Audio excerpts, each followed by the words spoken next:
ભાવનગર શહેરના rubber factory વિસ્તારમાં અસામાજિક ઈસમોનો આતંક। ભાવનગર શહેરના રબર ફેક્ટરી વિસ્તારમાં એક ઈસમે આતંક મચાવ્યો હતો। એક જ સમાજના બે વ્યક્તિઓ વચ્ચે માથાકૂટ થતા મામલો ગરમાયો હતો। રબર ફેક્ટરી સર્કલ નજીક મગફળી અને મકાઈનો વેપાર કરતા એક વેપારી સાથે માથાકૂટ થઈ હતી, જેમાં ઉશ્કેરાયેલા ઈસમે માલ સામાન ભરેલી લારીને ઊંધી વાળી દઈ નુકસાન કર્યું હતું, તેમજ લારીના વેપારીને જોઈ લેવાની ધમકી પણ આપી હતી। સમગ્ર મામલે પોલીસ ફરિયાદ નોંધવાની તજવીજ હાથ ધરાઈ છે।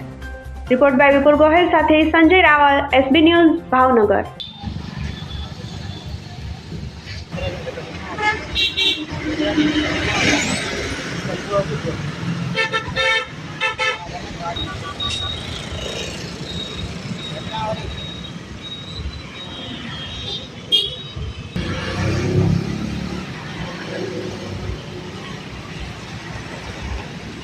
ફ્રૂટની લારીનો ધંધો કરું છું। ઘોડાથી પંકજભાઈ ગોપાલભાઈ આવ્યા, દારૂ પીધેલા હતા, તેમની હારોહારી દારૂ હતો, આવીને મારી યાર માથાકૂટ કરી, બે ત્રણ લાફા માર્યા અને મારી લારી આખી ઊંધી વાળી દીધી છે। બસ દારૂ પીધેલા હતા, બીજું કાંઈ નથી। પોલીસ સ્ટેશને ફરિયાદ કરવા ગયા હતા કે તમે તમારી મેળે લખીને આવો, પછી અમે ઇન્કવાયરી કરી।